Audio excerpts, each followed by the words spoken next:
niya nang tanungin kung sa tingin ba nito ay maapektuhan ang electoral chances nito at magkakaroon ng political backlash ang mga endorsers ng impeachment complaint. Para naman kay Iloilo 3rd District Representative Lawrence Defensor, House Deputy Majority Leader na tatayuring impeachment prosecutor, paniguradong may consequences ang desisyon ng bawat elective official.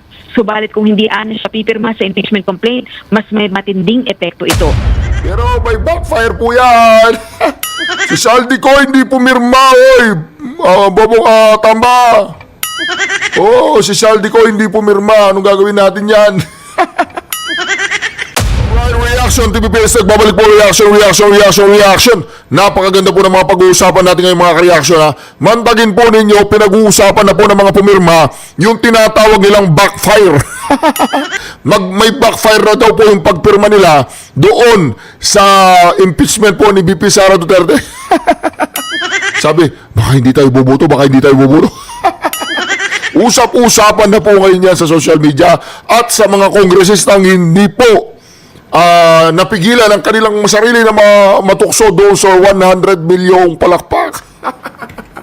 Yung 100 milyong palakpak po. Ito na po, pakinggan po natin ang balitang ito. Pero bago yan, huwag po natin kalimutan mag-subscribe, i-like at i-share ang ating video. Ayan po ang ating silver play button. Nakasulat po dyan ng Reaction TVPH. Thank you, President Mayor Duterte. Tayo lamang po ang YouTube channel, YouTuber na political, tawag doon, political vlogger ba? Political vlogger. Sa Pilipinas na pinasulat ang pangalan po ng Pangulong Duterte sa kanyang silver play button. Ito na po. Huwag po natin kalimutang i-share ang ating video. Mag-react na po tayo sa balitang ito. Rosalie, may agam-agam ba ang impeachment endorsers na maapektuhan ang tsansa nilang manalo sa midterm elections? Rosalie, may agam-agam ba ang mga kongresistang pumirma doon sa impeachment dito sa paparating na eleksyon? Namo. Kaya ngayon natutulog si Abante. Tsaka yung mga pumirma. Wala stick nasilaw ako doon. Anyway, kahit hindi po sila mananalo, sila po ay bilyonaryo ba o milyonaryo? Yun po ang tanong, milyonaryo. Abante, para sa'yo to. Namo. Hoy, Barbers, para sa'yo to. Namo. Si Abante nagsabi niya hindi raw mura yan. Namo. Ito po. Tuloy natin. Rosalie, may agam-agam ba ang impeachment endorsers na maapektuhan ang tsansa nilang manalo sa midterm elections? Ipinauubaya na sa electorate o mga botante ng mga kongresistang bumoto ng pabor sa ika-4 na impeachment complaint ni Vice President Sara Duterte ang kahihinatnan nila sa 2025 midterm elections. Ito ay kung mailuluklok pa ba silang muli bilang kinatawan ng kanilang party list o distrito. Ayon kay One Rider Party List Representative Rods Gutierrez na naitalagang lawmaker prosecutor. Wala na, Rods! Alam niyo po, magsisimula po ang impeachment sa June 2. So, ibig sabihin, hindi na po natin, sino-sino ba itong mga prosecutor? Lahat po ng prosecutor dyan sa impeachment, sasabihin ko po sa inyo sa susunod na vlog. Lahat po ng mga prosecutor na para parating na impeachment, akala nila may babalik pa sa kanila. Akala ninyo may babalik pa sa inyo.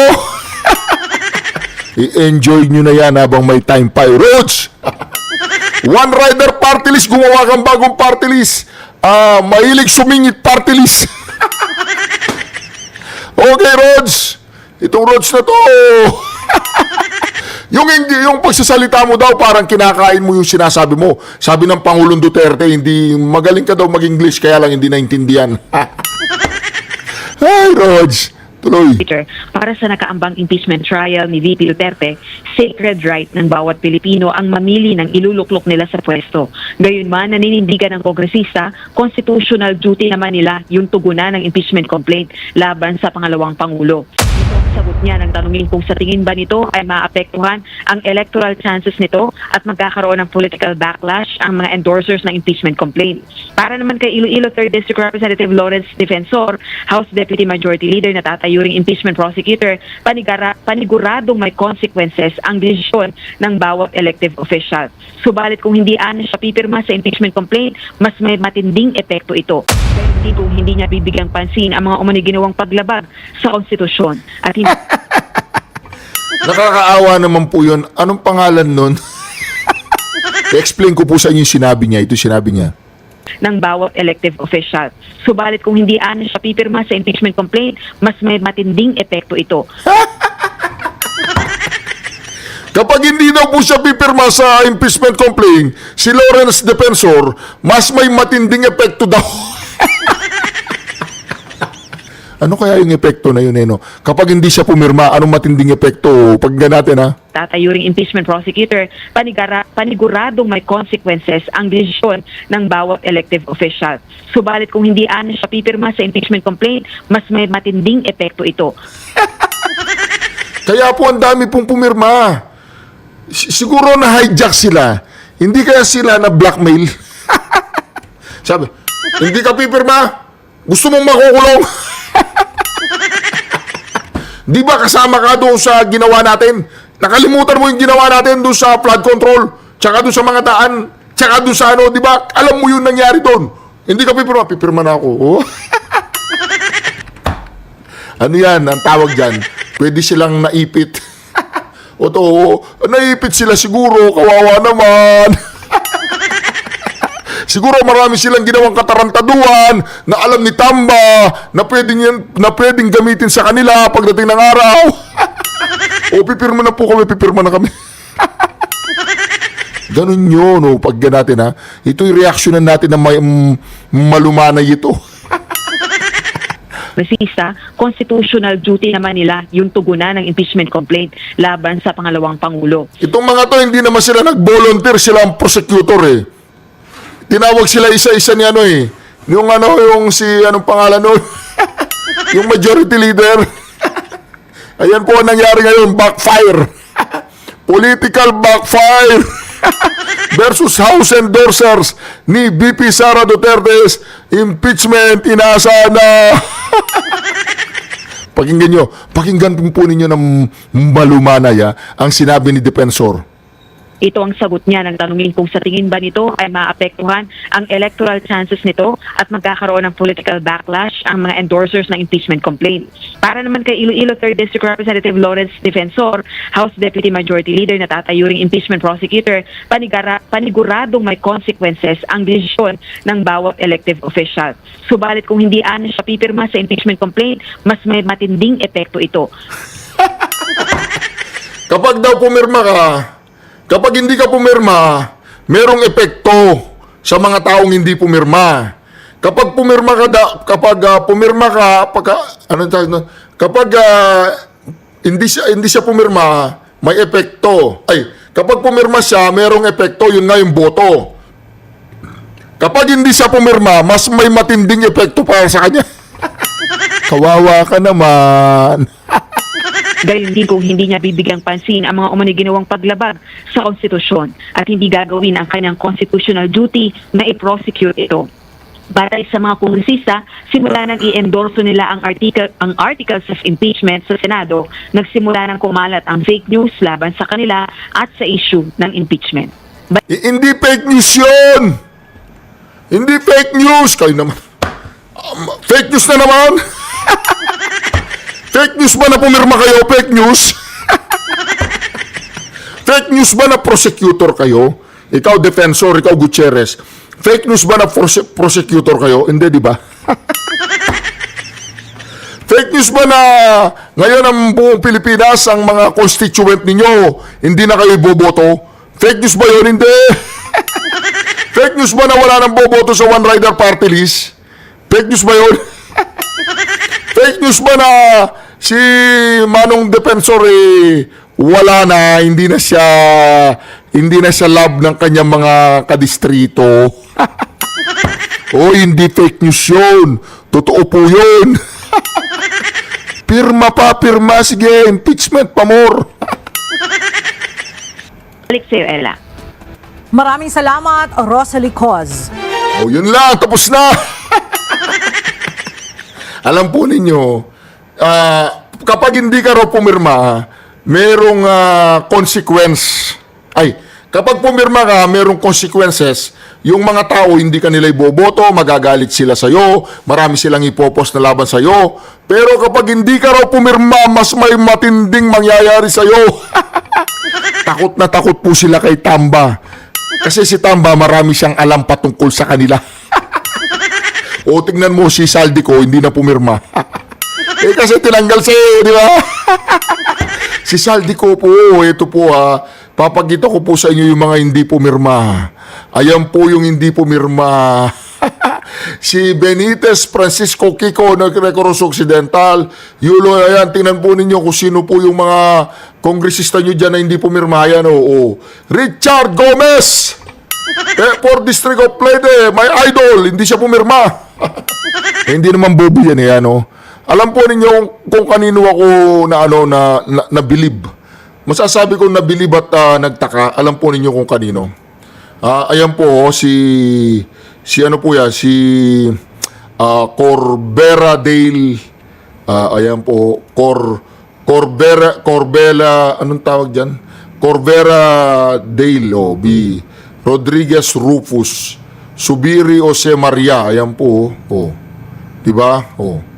Sino pa hindi pumirma? Ay, si Pipi Sara na yan, hindi po ba mga ka-reaction? Ayun ang sinasabi natin doon, diba? Kaya meron pong mahigit 100 yata ang hindi pumirma. Kaya makikita po natin dito mga ka-reaction. Ako na kahit papano na po ako na-touch po ako. Pero may backfire po yan. Si Saldico hindi pumirma, Bobong Tamba. Si Saldico hindi pumirma. Anong gagawin natin yan? Ito naman po, pakinggan po natin ito mga ka-reaction, Banatang Cheese Escudero and Franklin Drilon. May nagbanatan po sila mga ka-reaction. Ito. Hindi pa yan. Naglabas ng pahayag si dating Senador Franklin Drilon kaugnay ng prosesong dapat na ginawa ng Senado pagkatanggap ng Articles of Impeachment laban kay Vice President Sara Duterte. Anya, dapat isama ng Senado sa agenda nito ang impeachment complaint upang ma-refer o maisangguni sa impeachment court. Ito ay dahil hindi nga makakaaksyon ng Senado dito pagkatapos mag-adjourn ng sessions. Ngunit kung na-refer ito, maaari nang umaksyon ng Senado bilang impeachment court hiwalay sa pagiging legislative body nito. Remedyo anya dito, maaaring tumawag ang Pangulo sa Kongreso para sa isang special session para magawa ng Senado ang constitutional duty nito na umakto bilang impeachment court upang litisin ang ikalawang Pangulo. Dagdag pa ni Drilon, ang pagtawag sa Kongreso para sa isang special session ay tanging karapatan ng Pangulo na hindi maaaring questionin maging ng Korte Suprema. Kinuwestiyon naman ni Senate President Francis Escudero kung ano ang problema at ano ang mayroon para remedyohan. Iginit ng mababatas na wala silang kaukulang oras para talakay ng impeachment case bago mag-adjourn ng sesyon ng Senado noong Miyerkules. Muli nitong tiniyak na tatalakayin ito sa pagbabalik ng mga sesyon sa June 2 matapos aprubahan ng impeachment rules. Susunod rin anya siya sa batas at legal na proseso, hindi lilihis dito at itatrato itong gaya ng ibang impeachment case. Mariin naman tinutulan ni Senador Amy Marcos ang impeachment trial laban kay VP Sara. Ayon sa presidential sister, ayaw niya ng impeachment, destabilization, revolutionary government, resign at gulo at lalabanan niya ito hanggang sa dulo. Sa dinami-rami anya ng problema ng mga Pilipino, kabilang na ang mataas na presyo ng bigas, kawalan ng trabaho, kulang na sweldo at iba pa, impeachment at destabilization ba anya ang solusyon? Alam po ninyo, nung tinanong si Amy Marcos ng mga reporters, tinanong po siya kung bakit, si BP Sara tinanong patungkol kay Amy Marcos. Sabi po para yata gustong ipatigil ni Amy Marcos yung impeachment. Alam po ninyo kung ano sagot ni BP Sara? Tanong nyo sa kanya, bata gusto niyang ipatigil. Hindi na po interesado si BP Sara sa kanya. Alam mo, hindi na po interesado si BP Sara sa mga Marcoses. Never again. Alam mo. Sabi niya, ano pong masasabi ninyo na si Jaime Marcos gusto niyang ipatigil yung impeachment. Tanungin niyo siya bakit gusto niyang ipatigil yung impeachment. Wala na po. Wala na. X na yan kay BP Sara. Di po ba mga karyaso? Tuloy natin. Nakakahiyaan niya ito at dapat harapin ang dumarami at tunay na problema ng bayan. Sinabi naman ni Escudero na nirerespeto nito ang desisyon ni Senador Marcos. Pero yung gano'ng statement hindi makaka-apekto sa kanyang pagiging impartial or fair as impeachment judge. Again, she was talking of the impeachment process. Not, okay lang naman sabihin, bakit ba? Sana wag na lang. Karapatan niya yun. Okay. Wala naman siyang binanggit o sinabi kaugnay sa boboto sa pabor o kontra dun sa nasasakdal. Asher Kadapan Jr., UNTV News and O, di po ba doon siya nasasakdal?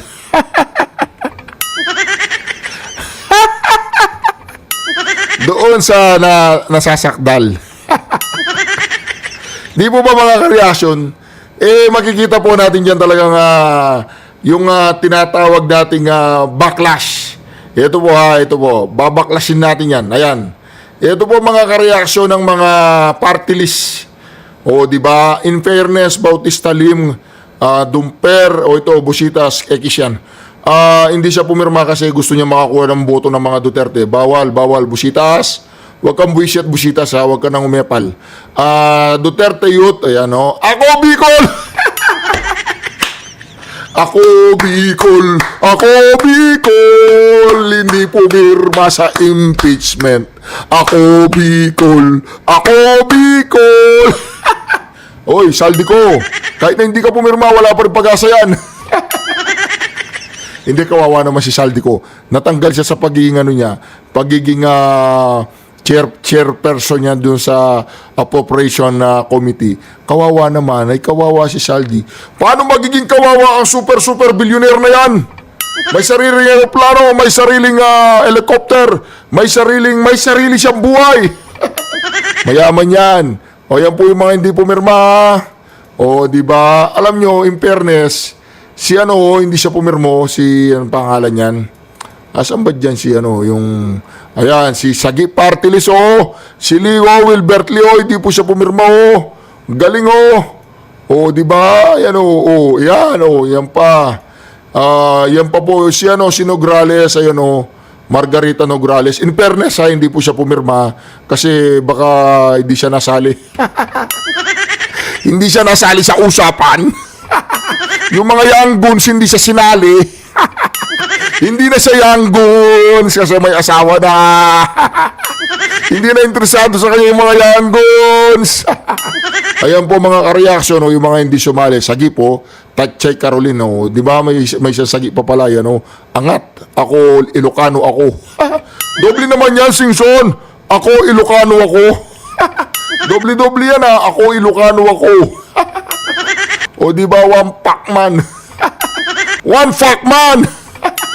Ayan po, AX-CIS. Wala sa ayos itong AX-CIS na si Erich Sylvester. Si Erich Sylvester po. Ako, Erich pakiusap sa susunod. Yung matris ng nanay mo, wag mong dadalin-dalin kung saan kung saan ka pinanganak, tama na yun, isang beses lang. Kawawa naman yung nanay mo, hindi mo nire-respeto yung nanay mo, pinanganak ka sa Hawaii. Huwag naman ganyan, Erwin Tulpo. Respetuhin mo naman yung nanay mo, huwag mong isasali sa usapan. Pinanganak daw siya sa Hawaii. Dinala pa niya yung matris ng nanay niya doon. Oy, wag! Bawal yan! Ano yun? Transmatris? Hindi pwede yun. Bawal yun, Erwin, huwag mo nang gagawin yun. Mag-focus ka na sa karir mo ngayon. Okay? Yung Sibak, hindi rin pumirma. Si Pastor Villanueva, di ba? Yung Sibak, di ba? Ba't hindi sila kaya nagsasalita sa korupsyon? Oy, Pastor Eddie Villanueva, I am calling you out. Ganun ba yung English yun, no? Pastor Eddie Villanueva, idol pa naman kita, pinangampanya kita nung tumakbo kong presidente. Bakit tahimik ka sa korupsyon ngayon? Sinong iniimbestigahan ng Sibak? Nagagalit na ako, Pastor Eduardo Villanueva. Hindi man lang kayo pumunta dun sa Iglesia ni Cristo Rally. Di ba? Ganyan yan. Dapat tawagan mo sila, sumigaw ka, yung mga pastor na yan, bishop yan, Bishop Eduardo Villanueva. Parang tahimik yata yung citizen ano ba yan? Citizen anti-crime ba yan? Yung corruption? Citizen against, hindi ko alam yung SIBAC na yan eh. Kala ko ba yung SIBAC anti-corruption? Wala ka bang nakikitang corruption sa loob ng Kongreso? Kayong dalawang magkama, hindi nyo nakikita yung corruption? Para yatang hindi ko naririnig yung inyong mga boses patungkol sa korupsyon. Diba? Dapat magsalita ka, Pastor Eddie Villanueva, Eduardo Villanueva, hindi ganyan. Dapat magsalita ka, marinig ka namin, idol kita. Oo, ang dami kong kamag-anak na JIL once upon a time, nag-attend din ako sa JIL. Oo, nag-attend ako dyan sa JIL, Oo. Kaya lang medyo malayo-layo ngayon yung church ng JIL, hindi ako makapag-attend ngayon. Pero ako, Christian din ako, katulad yun, born again Christian. Pero hindi ako pabor sa ginagawa mo, masyado kang tahimik, pastor. Magsalita ka naman, yung mahinga, yung tambaluslos, ang daming nawawalang pera, di ba, ganon. Sinong pumirma, blank sheet, ba't tahimik kayo? SIBAC, ba't tayo, hindi naman natin matatalo yung SIBAC. Kaya sabihin nyo, huwag nyo iboto yung SIBAC, daming JL, pasok yan. Di po ba mga ka-reaction? Tsaka ako, boboto ko rin yung SIBAC kung boboto ako ng party list. Pero bago SIBAC boboto ko, iboboto ko na yung Duterte Youth, di ba? Yun, hayagan yun, anti-NPA yun. Di ba? Pero, ayos din niya SIBAC, pero nananawagan din ako yan, Kaya Pastor Eduardo Villanueva, siguro may dahilan kaya tahimik siya. Minsan kasi, hindi naman dahil tama ka, magsisisigaw ka na. Hindi naman ibig sabihin, tama ka, sigaw ka na sigaw, ganoon. Hindi yun dapat. Pag mali ka, doon ka sigaw na sigaw. Pag tama ka, tahimik lang. Ganon yun. Ganon ang uso ngayon. Di po ba mga ka-reaction? Ayun po, sino pa bang pwede natin dito? Mag-react tayo sa kanila. Bishop Eddie Villanueva, I need your voice. Di ba, ayan pa po mga ka-reaction. Sino pa dyan? Yan. Wala stick yan. Yan ang gusto kong pag-usapan natin. Yan. Buti na lang napindot ko. Yan ang gusto kong pag-usapan natin mga ka-reaction. Di ba, tatawagan ko nga si Marcoleta. Tawagin ang telepono ko. Hello, Congressman Marcoleta. Sekretary. Pwede kay Congressman Marcoleta. Opo. Yung taga-Paniki Tarlac, Hindi yung Marcoletang nagpapautang, hindi yun, iba yun. Yung Marcoletang kongresista na tumatakbo senador. Ay, mali, wrong number po. Bombay po yung natawagan ko. Ano yan? Hello? Senador. Buti na lang, hindi yung sekretaryo mo yung nakausap ko na naman ngayon, Pinagseselosan ng asawa ko yun yung sekretaryo mo. Okay. Ito, gusto ko lang ipaabot sa'yo, Congressman Marcoleta, yung mga prosecutor in the trial of impeachment against Vice President Sara Duterte. Sino-sino sila? Ito, pakinggan mo. Representative Jervil Luistro, Batangas 2nd, kilala mo yun? Tama. Yung tinago niya yung asawa niya, napagbintangan na nanggahasa ba yun? Nanggahasa ko, hindi ako magkakamali, di umano. Yun. Tinago niya yung asawa niya. Yan, nagtapat naman siya, tinago niya yung bawal yun, di ba? Sige. Okay lang yun. Si Akop, yung dating hindi kuratong baliling yun. Si Congressman Marcoleta naman. Hindi, kaibigan natin to si Akop. Si Akop, kilala mo? Sige. Si Gutierrez, yung parang inunguyain niya yung salita niya. Parang nilulunok niya. Bata pa. Marami pang kakainin Okay. Hindi ko nasasabihin dito yun. Marami pa raw siyang kakainin Okay. Joel Chua. Raul Bongablon. Loreto Atcharon. Marcelino Libanan. Arnan Panaligan. Isabel Zamora. Lawrence Defensor. Tsaka si Jonathan Flores. Kaya. Sila. Ba't tumatawa ka? Huwag ka tatawa. Bakit? Gusto mo sabihin ko sa papapakin mo lang sila. Sabi po ni Congressman Marcoleta, papapakin lang niya yung mga yan. Oh, lagyan mo ng mayonnaise tsaka peanut butter, ha? Anyway, mga reaction, hindi po si Marcoleta yun. Oh, kunyari lang yun. Ano to? Remote control ng ng aircon ko. Ayan, oh. Ang layo kasi ng aircon ko. Abot ko naman, oh, ayan, ng aircon ko. Pero may remote control pa ako. Mantakin mo yun. Di po ba mga kareaksyon? Oh. Alam mo. Oy, Abante, oh, magiging mo ito. Para sa iyo ito, Abante. Alam mo. Oh, yun. Yan po yung mga prosecutor na para papagsakin po si VP Sara Duterte. Alam mo. Mantagin mo, Jalbir Luistro. Mantagin mo yan. Napili ka. Alam mo. Jerbil Ruistro napili. Attorney Jerbil Ruistro. Tinago mo ba yung asawa mo? Tanong lang. Alam mo. Kasi yung asawa daw niya, gwapo, pogi.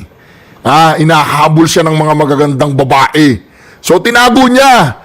Kasi pag nakakakita ng babae yung asawa niya, baka hindi makapagpigil. Gano'n. Alam mo. Okay. Baka naman, Madam Jerbil, yung asawa mo naman, baka naman, alam mo na, kaya tumitingin-tingin sa iba, baka naman masyado kang busy sa karir mo. Di ba, paminsan-minsan, yung napanood ko yun pelikula, yung 90s na kinakain. Anyway, Madam Jerbil, congratulations for winning the prize. Anyway, ito si Romeo Acop. Ayan po mga kareaksyon, si Romeo Acop. Magaling po yan, attorney, police, ano pa ba yan? Hindi siya kasama doon yung la la la baliling narururun. Hindi siya kasama doon. Okay, si Representative Romeo, ito kasi si Ramon Gutierrez. Alam mo, One Rider Party List Representative Gutierrez, alam ko mayaman kayo, contractor nga kayo, di ba? Bilyon-bilyon yung kontratang nakuha nyo sa gobyerno. Yung lolo mo, ganun. Yung lolo mo, hindi siya sangkot sa gambling sa lugar ninyo. Hindi siya sangkot. Okay, very good. Very good. So, tapos, mayaman kayo. So, ibig sabihin yan, famous ka pa, nag-i-English ka. So, talo ako sa'yo, ganun. Di ba? O, kung talo ako sa'yo, anong gagawin natin? Shot na lang natin, no? Shot na lang. Ay, Ramon Gutierrez, ayusin mo yung pag-English mo, ha? Para naman magkaintindihan tayo paminsan-minsan. Your English is you're slangistic, ha? Oy, Chihuahua! Yan, Representative Chihuahua. Pakitawag nga si Yorme. Tawagan ko si Yorme, huwag kang aalis, Chihuahua. Hello, Yorme. Ako yung vlogger mo nung tumatakbo kang presidente. Ako yun. Ako yun. Huwag kang mag-alala. Sige, takbo ka ulit. Matatalo pa na. Takbo ka ulit. Labaran mo si Madam Inday Sara, ha?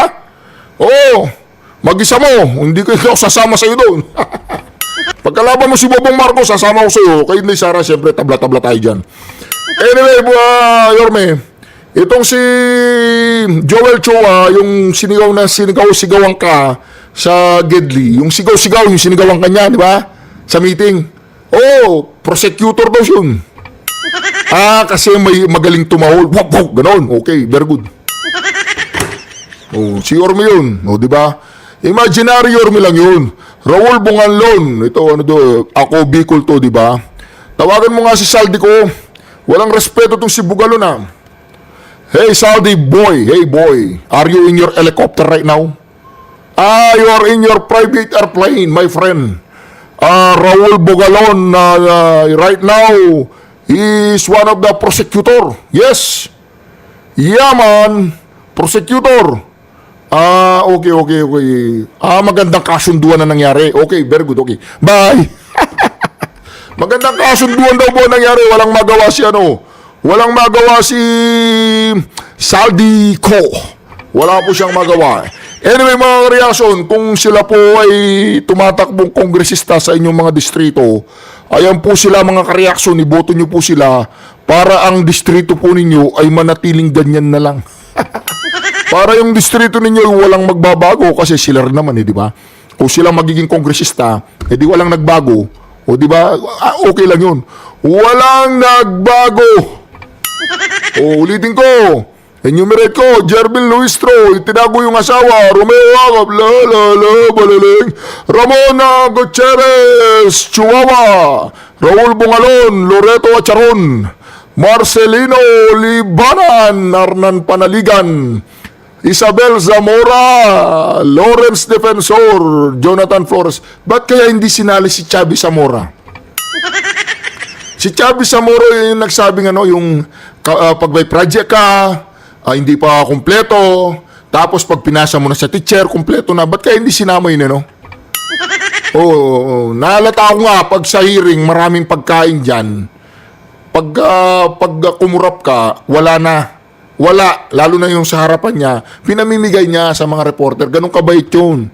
Hindi ko naman sinasabing kinain niya lahat yun. Konti lang kinakain nun. Nakita ko sa camera, konti lang. Mabait kasi, pinamimigay niya. Ba't siya naging chubby? Tanungin niyo siya, wag ako.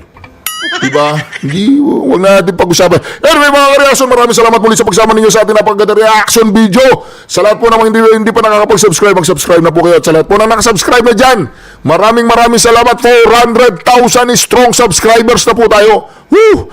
Duterte! Duterte! Duterte! Duterte! Shukran! God bless you all! Kabado na po yung mga pumirma, mga ka-reaction. Kabado na. So, anong gagawin natin ngayon? Diba? Hayaan nyo sila. Kabahan ng kabahan yan hanggang May.